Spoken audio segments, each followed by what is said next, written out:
Good day everyone, welcome to the channel. Once again I have a tutorial regarding Outlook today, so I'm going to show you how to schedule an email in Outlook. Alright, so it's very simple. From the home page, make sure that you are in the Mail tab, then just click on New Mail. Now you want to just type in the recipient. We're just going to type in a test email, for example this one.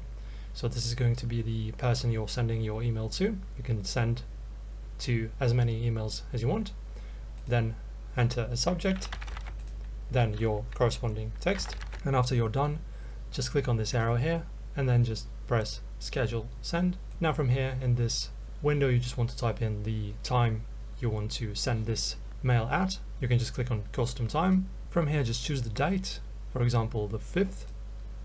Now choose the time. You can type it in manually or just select the drop down and choose it from the list here. And now just press send and you're done. Thank you guys for watching. If this helped, subscribe, like the video, and I will see you in the next tutorial.